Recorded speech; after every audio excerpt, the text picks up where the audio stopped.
ॐ भूर्भुवः स्वः तत्सवितुर्वरेण्यं भर्गो देवस्य धीमहि धियो यो नः प्रचोदयात्। ॐ गुरुर्ब्रह्मा गुरुर्विष्णुः गुरुर्देवो महेश्वरः गुरुर्साक्षात् परब्रह्म तस्मै श्री गुरवे नमः। हमारे जीवन में विचारों का बहुत महत्व है। ये सच कहा गया है, जो जैसा सोचता है वह वैसा बन जाता है। हमारा शरीर, हमारा दिमाग जिस तरह से आदेश देता है वैसा काम करता है, और हमारे विचार, हमारी भावनाएं ये हमारे जीवन पर असर करती है। हमारा शरीर जो काम करता है, जो गति करता है, यह हमारे ब्रेन से रिलेटेड होता है।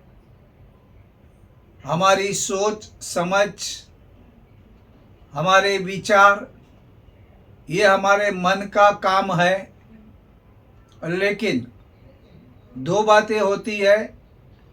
जिस तरह से इंजन चलता है तो पीछे पटरी पर जितने भी डिब्बे हैं वे उसके साथ अच्छी तरह से मेल करके चलते हैं। इंजन का जितना स्पीड होगा उतना स्पीड पीछे के डिब्बों का होता है और गाड़ी चलती है। उसी तरह अगर हमारे विचार और हमारा जो शरीर का जो गति है उसका तालमेल हो तब तक तो ठीक होता है। लेकिन कभी कभी क्या होता है, उसका तालमेल नहीं होता है। हम क्या सोचते हैं, कितना सोचते हैं, वो सकारात्मक है या नकारात्मक विचार है, उसका शरीर के ऊपर अलग अलग असर होता है। कहीं रोग शोक और बीमारियां का कारण भी हमारी गलत सोच, विकृत सोच के कारण होता है। कभी कभी ब्रेन में ऐसी बीमारियां आती हैं जिसके कारण हमारा शरीर काम नहीं कर सकता। और आजकल ये इस प्रकार की बीमारियां आजकल देखा जाता है तो आदमी जब वृद्ध होता है अधिकतर कुछ महीने या कुछ साल तक उसको अपने बेड पे ही गुजारना पड़ता है, क्योंकि ब्रेन काम करना कम करता है, स्ट्रोक आते हैं, लकवा होता है या ऐसी कोई ना कोई शारीरिक बीमारियां आ जाती हैं। और ये सब तो ठीक है, ये एक्सेप्शनल केस है। लेकिन अगर हमारा शरीर भी चल रहा है लेकिन हमारे विचारों में कहीं गड़बड़ है और विचार कुछ ज़्यादा कर रहे हैं, उससे तालमेल नहीं बिठा रहे हैं, तो भी हमको दिक्कत होती है। कई बीमारियां वायरस से या किसी बैक्टीरिया से नहीं होती हैं, वो हमारे विचार, हमारी जो लाइफस्टाइल, क्योंकि लाइफस्टाइल का वास्ता भी विचारों से है। अगर हमारा जीवन सादा है और उच्च विचार रखते हैं तो अपने आप हमारा रहन सहन, हमारा खाना पीना, हमारा बोलना चलना, ये सब ठीक हो जाएगा और बाकी जीवन भी ठीक तरह से बीतेगा। लेकिन अक्सर ऐसा होता नहीं है और कभी कभी विचार इतने ज़्यादा हम करते हैं, हालांकि विचार चलते रहते हैं। 80,000 जितने विचार तो हमको दिन में आते हैं, लेकिन वो विचार कभी कभी इतने ज़्यादा आते हैं और ज़्यादा करके जैसा हम लोग जानते हैं कि ये जो हम विचार करते हैं उन विचारों में निगेटिव विचार 80% हो जाते हैं, 20% अच्छे विचार करते हैं। तो आप सोचो, अगर विचारों का रिजल्ट हमारे शरीर पे पड़ता है तो निगेटिव नकारात्मक विचार से हम लोग कितने दुखी होने वाले हैं, हम हमारा जीवन कैसे बिताने वाले हैं, हमारा भविष्य हम कैसे करने वाले हैं, ये हमको सोचना चाहिए। और अति विचार होने के कारण भी बहुत होते हैं। कभी कुछ जीवन में गलती कर दी और उसका पछतावा हो रहा है, जान जल रही है, कितनी जान जलाओगे? इससे जान जलाने से कुछ फायदा नहीं होता है, क्योंकि वही विचार करेंगे बार बार, ये गलती हो गई, ये गलती हो गई, ये नहीं करना था, मैं अगर ऐसा करता, मैं अगर वैसा करता, कितना सोचेगा आदमी। लेकिन वो सोच जो है वो हीरे मोती की तरह संभाल के रखता है। कहीं पे कभी कभी रिश्ते टूटते हैं, लगता है कि सातों जन्म का रिश्ता है, और रिश्ता टूट जाता है अचानक, और वो बहुत बुरा लगता है। फिर आदमी खो जाता है, उसके अंदर अवसाद आ जाता है कि भाई ये रिश्ता क्यों टूटा, अगर मैं ये ना बोलता, अगर मैं ये ना करता। अब रिश्ता टूटा, अलग हो गए, अब उसके बारे में ज़्यादा सोच के, जान जला के, और कुछ भी आंसू बहा के कुछ भी नहीं होने वाला है। कभी कभी कोई अपने बिछड़ते हैं, कभी किसी का मृत्यु होता है, तब भी आदमी अवसाद में चला जाता है। हालांकि ये बहुत बड़ा दर्द होता है, इसका कोई सॉल्यूशन नहीं, कोई अपना बिछड़ जाए। लेकिन क्या करे, ये संसार का नियम है। गीता में भगवान ने कह दिया है, जिस तरह वस्त्र बदलते हैं उसी तरह देह बदलना पड़ता है, और जन्म के बाद मृत्यु, मृत्यु के बाद जन्म है। लेकिन इसके बावजूद भी वो शरीर, वो प्यार, वो शब्द, वे हाथ, वे आंखें हमको फिर दिखने वाली नहीं।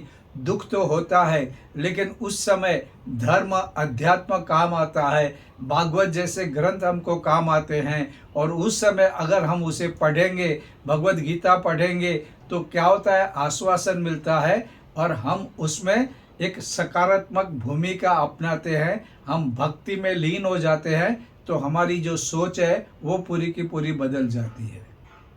कभी कभी आर्थिक नुकसान होता है, जीवन हिल जाता है, पूरा सब कुछ बदल जाता है। लेकिन उस आर्थिक नुकसान के बारे में अगर आप सोचते बैठेंगे तो कुछ भी नहीं होने वाला। और अक्सर ऐसा होता है, कई लोग ऐसा आर्थिक नुकसान के बाद भी कुछ समय के बाद लगन, मेहनत, नसीब या अपने शुभ विचारों से वापस उन्नति कर पाए हैं।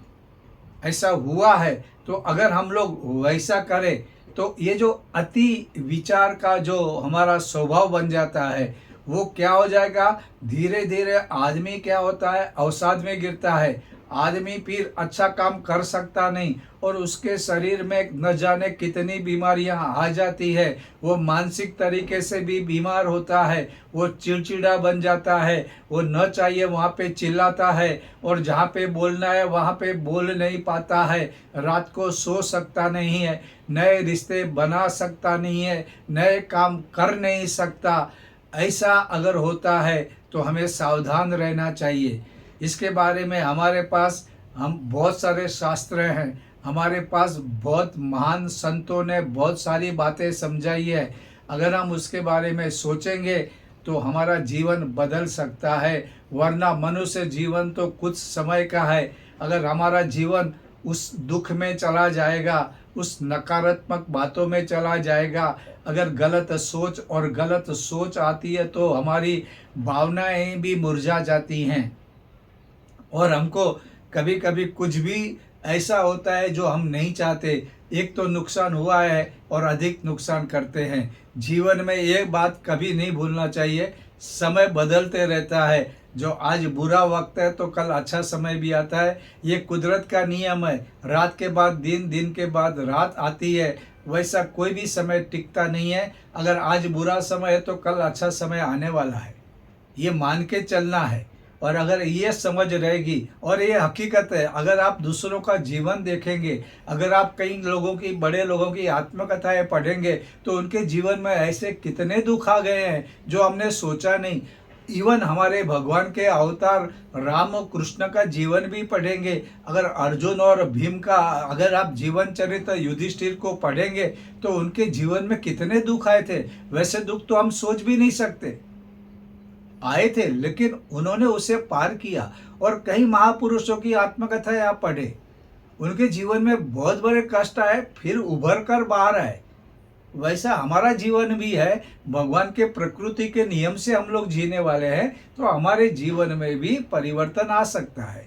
इसलिए ज़्यादा गलत, निगेटिव, नकारात्मक ज़्यादा ना सोचें। ये ज़्यादा अधिक सोचते रहेंगे, हमारा नुकसान है, हमारा नुकसान मतलब हमारे घर वालों का भी नुकसान है। अगर हम प्रगति नहीं करेंगे तो घर वाले भी हमारे सुखी नहीं रहेंगे। इसको अच्छी तरह से समझ लेना है। और ये जो हमारी जो बात है, और हमको जीवन का जो एक लक्ष्य बना ले, अगर वो लक्ष्य के पीछे चलेंगे ना, तो हमको आगे ना कुछ रास्ता मिलेगा। हम लोग क्या करते हैं, हमारा कोई लक्ष्य हम नहीं बनाते। हम कभी इधर उधर, जैसे हम कहते हैं मजाक में, गंगा गए गंगाधर, जमुना गए जमुनादास। अरे तुझे कहाँ जाना है, क्या करना है? बहुत से लोग बड़ी बड़ी बातें करते हैं, लेकिन उनका कोई लक्ष्य नहीं, उनके पास कोई भूमिका नहीं, कहाँ जाना है उसके बारे में पता नहीं। और जीवन तुम्हें बहुत कुछ देता है, बहुत कुछ देता है। जीवन देने के लिए परमात्मा ने जीवन दिया है, तो तुमको बहुत कुछ देना चाहता है, अगर तुम सही मार्ग पे चलते हो तो। परम पूज्य गुरुदेव ने एक एग्जाम्पल दिया था।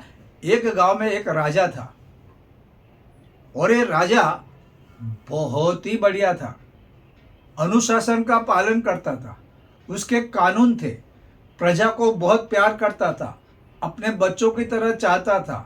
वहाँ पे समृद्धि थी, वहाँ पे खेती अच्छी होती थी, वहाँ पे दुकानें अच्छी तरह चलती थी, वहाँ पढ़ाई अच्छी तरह सिखाई जाती थी, लोग बहुत सुखी थे, त्यौहार मनाते थे, उत्सव मनाते थे, और राष्ट्र को प्रेम भी करते थे। कहीं पे भी कुछ भी समस्या नहीं होती थी, राजा सब कुछ देखता था, उसके प्रधान भी बुद्धिमान थे, वे भी सब ध्यान रखते थे, सब कुछ ठीक चलता था। उसका कारण था वहाँ के जो कानून थे वो सख्त थे, और ये कानून था कि अगर कोई बहुत बड़ी गलती करता है तो उसको देश से बाहर निकाल देना, देश निकालो जाता है। और उन्होंने लिस्ट बनाया था, अगर ये गुनाह होता है तो तुमको इस देश से निकाला जाएगा। और इस कारण लोग डरते थे और कानून का पालन करते थे और सुखी रहते थे। एक बार क्या हो गया, राजा से वो गलती हो गई जो उनकी लिस्ट में था।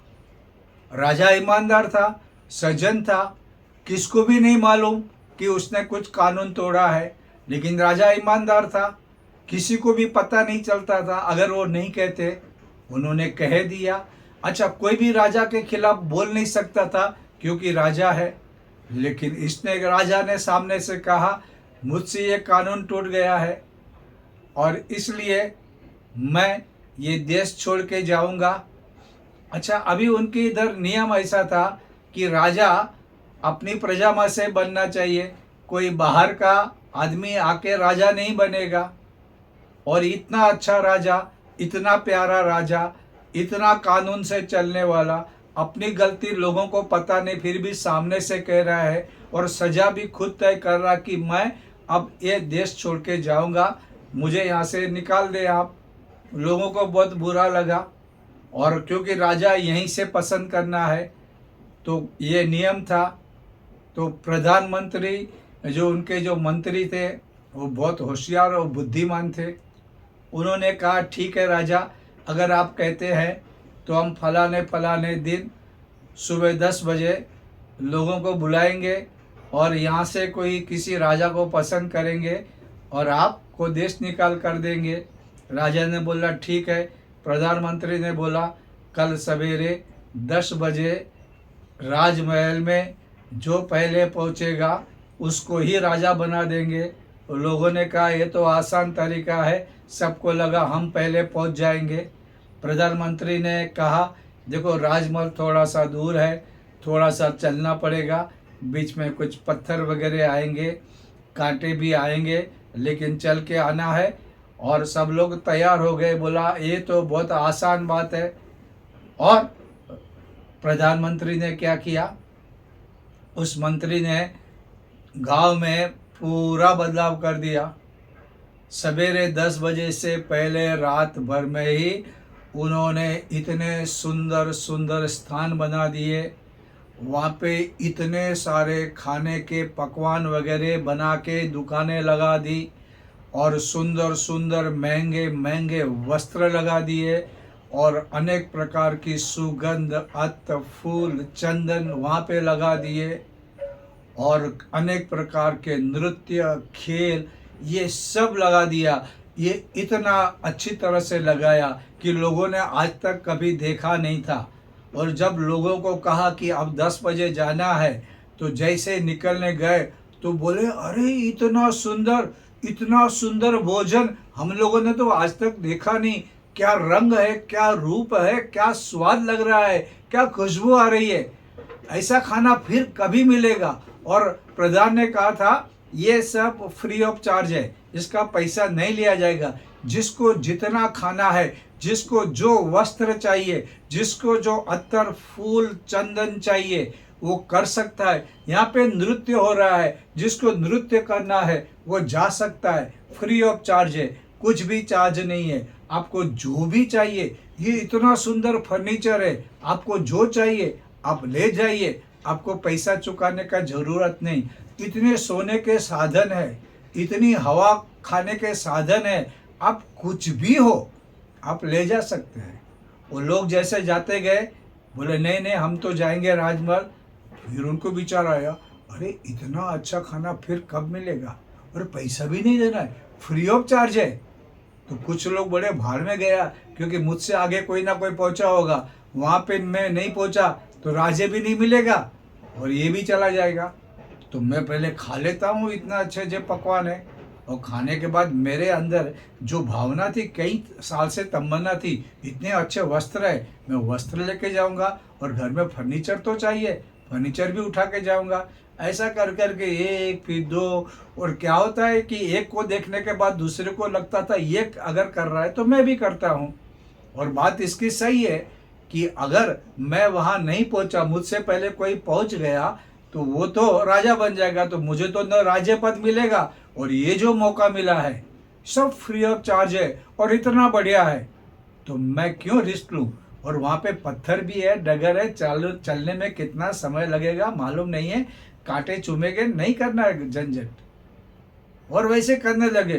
कोई बोलते अरे नृत्य हो रहा है, इतने अच्छे अच्छे नृत्य करने वाले और करने वाली हैं, तो हम लोग क्यों छोड़े। उन्होंने अच्छा भोजन किया और नृत्य में लग गए और संगीत की ताल में नाचने लगे, और बोले कि भाई ये तो जिंदगी का सबसे सुंदर मौका है, इससे बढ़िया और क्या हो सकता है। क्यों झंझट में पड़े, क्यों जिम्मेदारी नहीं ले। और कुछ लोग तो जिनको खुशबू, अत्तर, सेंट ये सब, अरे बोलता कितना बढ़िया है, ये तो विदेश का है, ये तो कहीं से मंगाया है, क्यों छोड़े। हम लोग जमा करने लगे और नए नए वस्त्र को उठा के कोई फर्नीचर ले रहा है, और भोजन तो सब लोग ये भोजन, ये रस क्या क्या पी रहे हैं, खा रहे हैं। और उनको लगा कि नहीं ये जो मौका है, एक बार नहीं अभी मैं खा लेता हूँ, 3 घंटे के बाद वापस मैं खाऊंगा, क्योंकि ये पूरा दिन लगाया हुआ है। और इस तरह से लोग अपना जो राजा बनने का जो था, उन्होंने दिमाग लगाया, क्यों जिम्मेदारी, हमसे पहले कोई पहुंच जाएगा, जिम्मेदारी लेंगे तो टेंशन आएगा ये। लेकिन ये मौका अपने हाथ में है, सब फ्री ऑफ चार्ज है, फोकट है। हम लोग ज़िंदगी में कभी ऐसा मौका थोड़ी मिलेगा कि इतने महंगे कपड़े हम खरीद पाएंगे, और इतने पकवान कैसे बनते हैं हमको भी मालूम नहीं, ये देश के है या विदेश के है क्या मालूम। चलो खा लेते हैं, मौका है, ये मौके को क्यों छोड़े, चलो लाभ उठा लेते हैं, इस लाभ को क्यों छोड़े। ये तो बेकार का लाभ मिल रहा है, ये राजा बनने के चक्कर में हमको तो इतना सारा लाभ मिल रहा है। लाभ उठाओ, लाभ उठाओ। और अपना ध्येय पूरा भूल गए, और वे अपनी मस्ती में, वो ऐसा हर एक आदमी सोचता है ये कर रहा है तो मैं कर रहा हूँ, ये कर रहा, तो सबको अपने अपने लोभ थे, अपने अपने कारण थे, अपनी अपनी सोच थी, अपनी अपनी समझ थी, और सब लोग इसमें लगे रहे। और राजा से कहा, देखो मैंने आपसे कहा था 10 बजे जो पहले पहुंचेगा उसको मैं राजा बनाऊंगा, अभी तक कोई भी यहाँ पे नहीं पहुंचा है, तो राजा आप कृपा करो, कोई नहीं पहुंचा, शर्त स्वीकार नहीं कर सकते, आप फिर से राजा बन जाओ, आपसे हम विनती करते हैं। ये कोई भी राजा बनने के लायक भी नहीं और राजा बनना भी नहीं चाहते ऐसा लगता, क्योंकि ये छोटी छोटी उलझनों में फंसे हैं, ये स्वाद में, ये खाने पीने के चक्कर में, ये दृश्य देखने में, ये नृत्य में, ये सब खो गए हैं। ये राजा बनने लायक नहीं है। और राजा को फिर से राजा बनाया, क्योंकि इतना अच्छा राजा मिलना मुश्किल था। इन प्रजा में से भी उतना अच्छा राजा नहीं मिल सकता था। अब ये कहानी काल्पनिक है, मान लो काल्पनिक है, लेकिन इससे जीवन के बारे में हमको बहुत कुछ सीखने मिलता है। हम जीवन में कुछ भी प्राप्त करना चाहते हैं, लगता है बड़ी बड़ी बातें करते हैं, बड़ी बड़ी बातें करते हैं, इतनी शानदार बातें, लेकिन जब करने का काम आता है तो हम इधर उधर उलझ जाते हैं। हमको लगता है ये ठीक है, हमको लगता है ये ठीक है, हमको लगता है ये लाभ उठाए, हमको लगता है ये फायदा उठाए, हम ये करें। और जब जीवन तुमको मौका देता है, लेकिन जीवन में समय इतना नहीं है जितना तुम सोचते हो। उस समय पे नहीं किया तो प्रकृति, कुदरत आपको फिर वो मौका फिर नहीं देने वाली। वो 10 बजे पहुंचना था, आपको जीवन में कुछ समय में वहाँ पे अपने कार्य करने हैं। आपकी सोच और समझ बदलनी है, क्योंकि सोच और समझदारी, और परम पूज्य गुरुदेव कहते थे कि भाई आप समझदार बनो। समझदारी और ईमानदारी के बारे में उन्होंने बहुत कुछ कहा है। अगर ये समझदारी में हम लोग गड़ गए, हमारे सम को समझ में ही कोई चीज नहीं आ रहा है, और हम फिर बिना समझे, बिना ध्येय को आगे बढ़े हम लोग इधर उधर खो जाएंगे, तो हम विभूतिवान कैसे बनेंगे? विभूति ये हमारे जीवन में ऐसा नहीं है कि बुद्धिमान हम लोग बाय बर्थ होते हैं। अगर आप अभ्यास करोगे तो आप भी बुद्धिमान बन सकते हैं, और बुद्धिमान आदमी अपनी मंजिल प्राप्त कर सकता है। लेकिन हमारा लक्ष्य हमको पूरा का पूरा हमेशा याद होना चाहिए। उसमें हमको अगर बदलाव आता है, अगर हमारा दिमाग इधर उधर भटक जाता है, अगर हमारे कदम इधर उधर पड़ जाते हैं, अगर हमारी दृष्टि इधर उधर पड़ जाती है, तो हमें पछताना पड़ेगा। जीवन में मौका मिलेगा, प्रकृति मौका देगी, लेकिन मौका चूक गए तो फिर वही बात जो हम बोलते हैं, अब पछताए होत क्या, जब चिड़िया चूक गई खेत।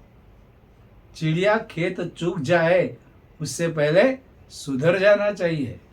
मंजिल है, मौका है, लेकिन हमारे कदम, हमारा ध्येय इधर उधर हो गया, हमारे विचारों में गड़बड़ हो गई, हमारे दृष्टिकोण में गड़बड़ हो गई, हमारी भावनाएं कहीं बिगड़ गई, और तुमने अपनी मंजिल को और कुछ समझ लिया, तो जीवन में आगे बढ़ना बहुत मुश्किल होता।